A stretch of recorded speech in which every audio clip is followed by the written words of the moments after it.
Assalamualaikum warahmatullahi wabarakatuh. Rekan-rekan mahasiswa yang berbahagia, senang bisa ketemu lagi di perkuliahan kita, metode penelitian komunikasi kualitatif. Pada kesempatan kali ini kita akan belajar bersama tentang analisis persepsi. Saya sudah menyiapkan materi, bisa disimak. Bahan kuliah ini berisi beberapa hal. Pertama tentang pengertian analisis resepsi, kedua asumsi dasar analisis resepsi, yang ketiga model encoding decoding dari Stuart Hall, kemudian riset analisis resepsi dari David Corley, kemudian riset analisis resepsi dari Ian Ang, yang selanjutnya langkah penelitian analisis resepsi dan contoh judul yang bisa dibuat oleh teman-teman mahasiswa. Oke. Apa itu analisis resepsi? Analisis resepsi adalah studi yang mempelajari tentang audiens atau khalayak, yaitu bagaimana audiens memaknai pesan yang diterima dari sebuah media. Titik awal dari kajian analisis resepsi adalah bahwa makna yang terdapat di dalam media massa bukan hanya pada teks. Jadi gini teman-teman, misalnya ada kasus yang terbaru di Klaten, ada pemberitaan tentang bantuan bergambar foto Bupati Klaten. Media memberitakannya dengan sangat luas. Media membuat pemaknaan bahwasanya, membuat encoding bahwasanya apa yang dilakukan oleh Bupati Klaten ini sesuatu yang tidak beretika. Namun pada kenyataannya tidak semua audiens, tidak semua khalayak akan menyetujui apa yang disampaikan oleh media. Bagi para pendukung Bupati Klaten, mungkin mereka akan menolak isi pemberitaan media.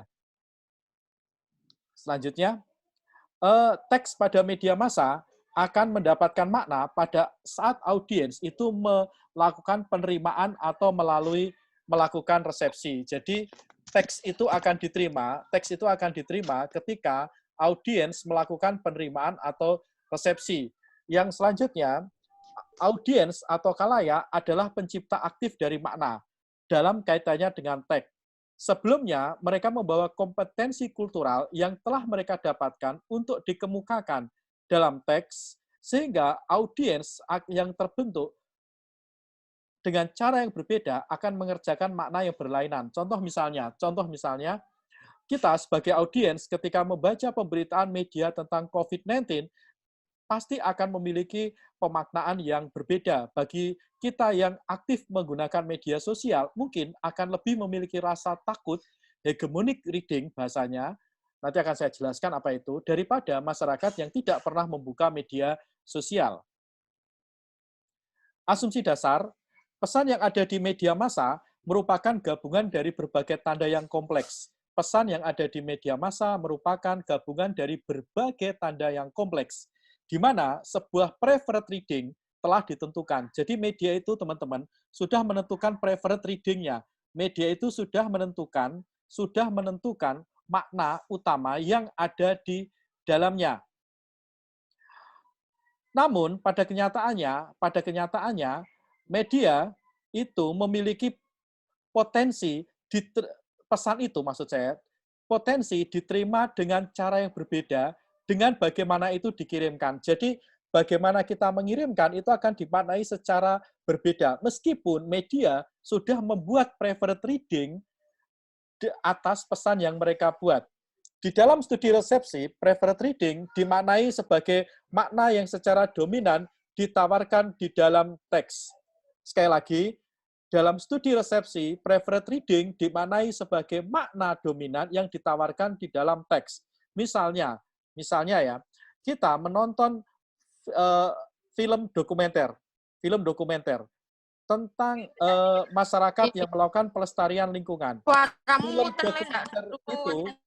Film dokumenter itu akan memberikan preferred reading kepada masyarakat yang melakukan pelestarian lingkungan. Namun di dalam masyarakat akan ada pembacaan yang berbeda, akan ada decoding yang berbeda.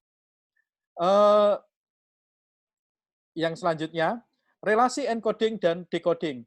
Ada 3 relasi pemaknaan. Ini penting yang harus teman-teman kuasai ketika nanti melakukan penelitian, skripsi misalnya, dengan menggunakan analisis resepsi. Pertama, pemaknaan dominan atau dominan hegemonic reading.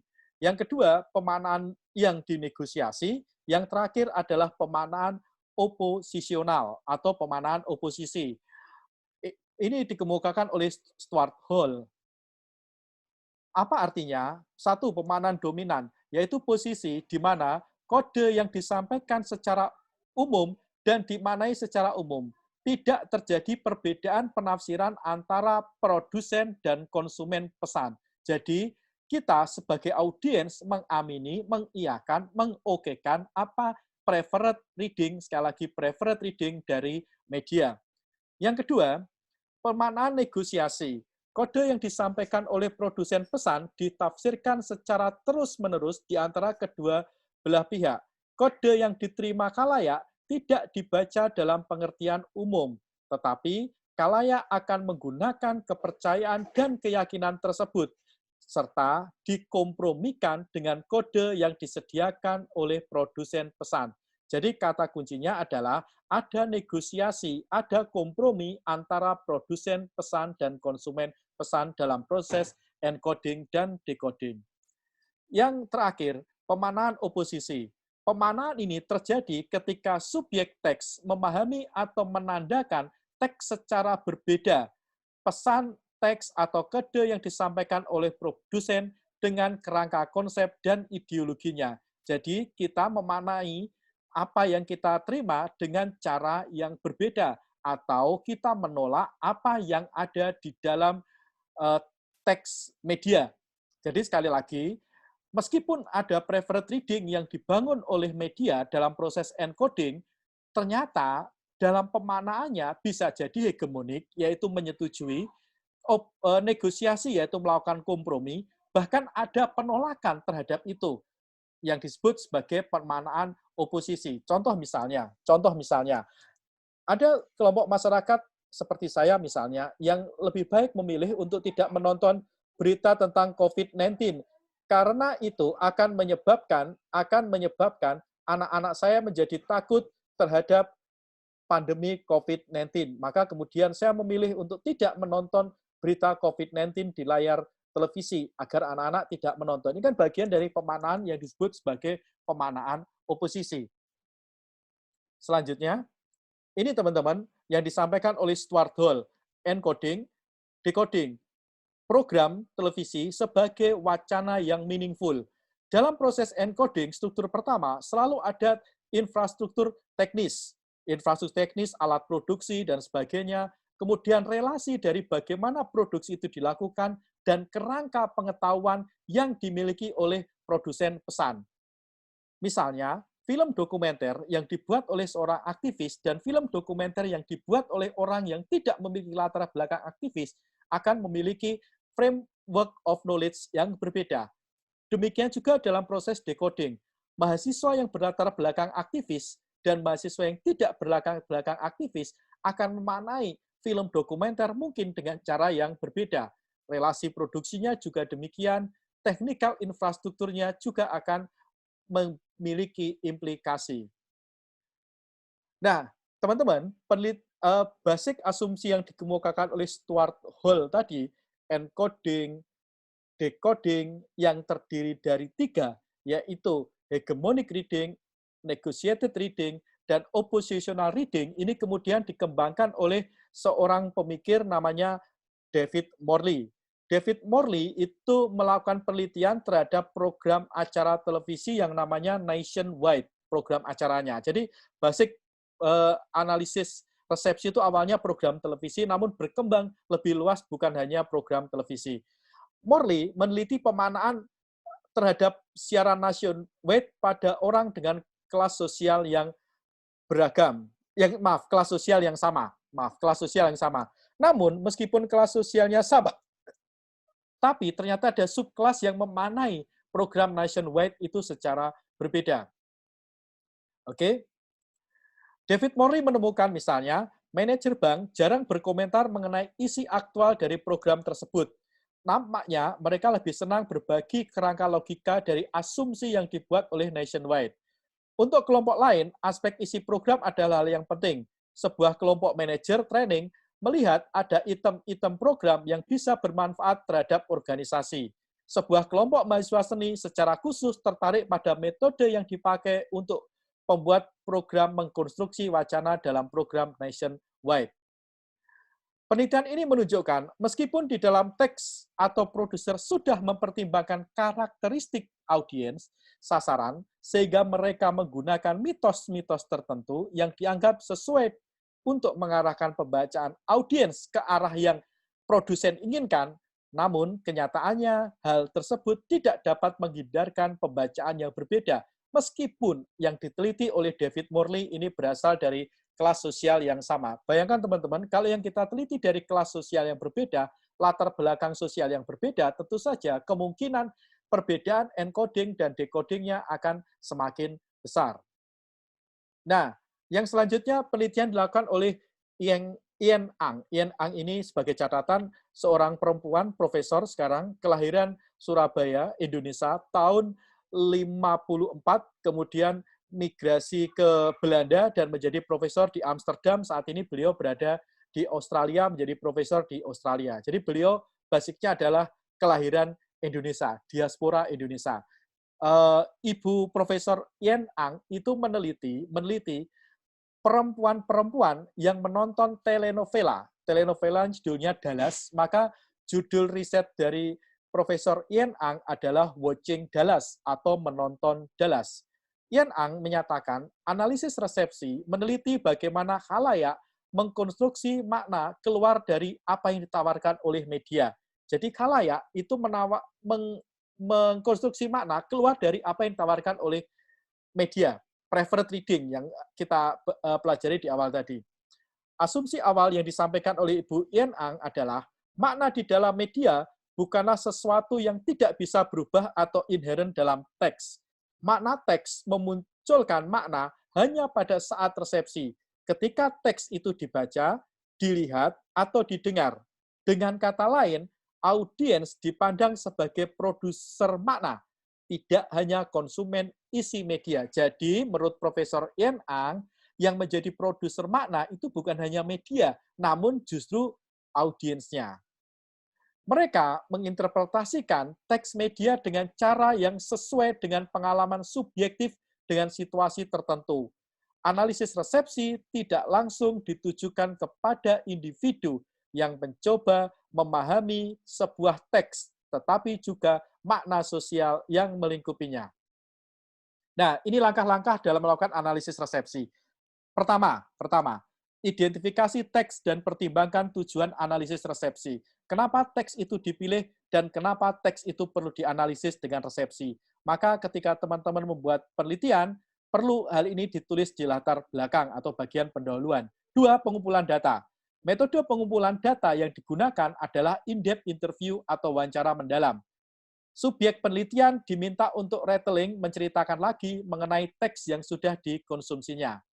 Ketiga, melakukan analisis preferred reading dari teks yang akan diteliti. Kita bisa meminjam analisis semiotik terhadap struktur internal teks. Jadi struktur internal teksnya seperti apa, encodingnya apa, yang itu kita kategorisasi sebagai preferred reading. Yang keempat, analisis dan interpretasi data dari wawancara mendalam.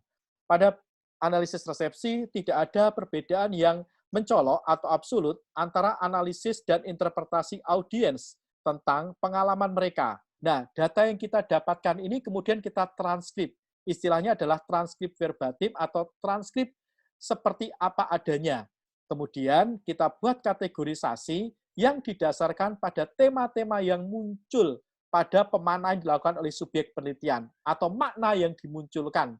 Artinya, makna-makna yang dibangun itu apa saja. Kemudian kita membuat penempatan dalam relasi encoding dan decodingnya tadi. Tema-tema yang muncul dianalisis dengan mempertimbangkan diskursus, proses pemaknaan, karakteristik individu, cara pemaknaan, sekaligus konteks sosial dan budaya yang melingkupi proses pemaknaan. Jadi, analisis resepsi itu bukan hanya what, bukan hanya apa, atau di mana, where, posisi audiens, apakah pada hegemonic reading, oppositional reading, atau negotiated reading, tetapi juga bagaimana mereka melakukan negosiasi, bagaimana mereka mengalami hegemoni, mengapa mereka melakukan proses negosiasi. Mengapa mereka melakukan relasi encoding dan decoding yang bersifat oposisional? Itu yang perlu menjadi perhatian kita. Yang selanjutnya, pada tahap ini tidak hanya analisis dari wawancara, namun studi diakronik dengan menggunakan prinsip interteks, kaitan antar teks dari analisis wacana, di mana wacana dari audiens diinterpretasikan dengan mempertimbangkan konteks, baik itu wacana teks media maupun konteks sosial dan kondisi psikologis dari audiens. Nah, tema-tema yang muncul tadi, seperti yang saya sampaikan, dikelompokkan. Oh, audiens tertentu ini masuk di dominant reading. Sekali lagi, bukan hanya tentang di mana mereka berada, apakah dominan, oposisional, maupun negotiated. Namun kita harus menyampaikan bagaimana mereka berada dalam posisi ini, bagaimana mereka memanai, dan mengapa mereka memanai. Struktur pengetahuan seperti apa, kerangka pengetahuannya seperti apa, maksud saya, terus kemudian infrastruktur teknisnya seperti apa, itu perlu menjadi pertimbangan.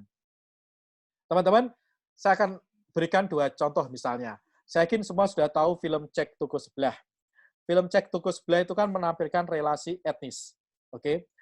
Kalau David Morley tadi meneliti masyarakat dari kelas sosial yang sama, kita asumsikan kita meneliti dari suku yang berbeda. Meskipun teman-teman bisa sama seperti David Morley, meneliti dari suku yang berbeda, yang sama. Contoh misalnya, bagaimana penerimaan audiens yang berbeda suku terhadap relasi etnis dalam film Cek Toko Sebelah. Maka kita bisa melakukan penelitian, wawancara mendalam kepada beberapa orang. Oke, karena penelitian ini kualitatif. Jadi tidak tergantung pada jumlah beberapa orang. Kemudian kita melakukan wawancara kepada mereka. Sebelum kita turun ke lapangan, wawancara mereka, kita tentukan dulu preferred reading dari film Cek Toko Sebelah ini seperti apa. Oke. Yang kedua, bagaimana resepsi audiens yang berasal dari latar belakang pendidikan yang berbeda tentang pemberitaan pandemi COVID-19 di stasiun televisi X. Maka yang harus teman-teman tentukan pertama adalah mengapa ini perlu diteliti. Yang kedua, tentukan preferred reading dari pemberitaan di stasiun televisi X ini. Kemudian selanjutnya, lakukan wawancara dengan beberapa audiens yang latar belakang pendidikannya berbeda. Judul penelitiannya jelas, resepsi audiens dari latar belakang pendidikan yang berbeda tentang pemberitaan pandemi COVID-19 di stasiun TV X. Contoh judul lain. Teman-teman sekarang sedang ramai kartu prakerja. Kita bisa meneliti tentang bagaimana penerimaan masyarakat dari latar belakang ekonomi yang berbeda tentang berita kartu prakerja dalam masa pandemi COVID-19. Kita bisa wawancara misalnya masyarakat yang mengalami PHK permanen, masyarakat mengalami PHK sementara, atau dicutikan dulu, atau masyarakat yang bisa tetap bekerja. Itu menjadi menarik untuk diteliti. Yang terakhir, contoh terakhir, seperti yang saya sebutkan di awal, misalnya kasus di Klaten itu kan menarik. Bagaimana penerimaan masyarakat Klaten dari latar belakang politik yang berbeda, sekali lagi tidak harus berbeda ya, sama pun tidak apa-apa. Bagaimana penerimaan masyarakat Klaten dari latar belakang politik yang berbeda tentang foto bupati yang dipasang di barang bantuan COVID-19. Yang diteliti bukan foto bupatinya, tetapi berita yang disebarkan di media massa. Maka teman-teman harus mencari preferred reading dari berita ini.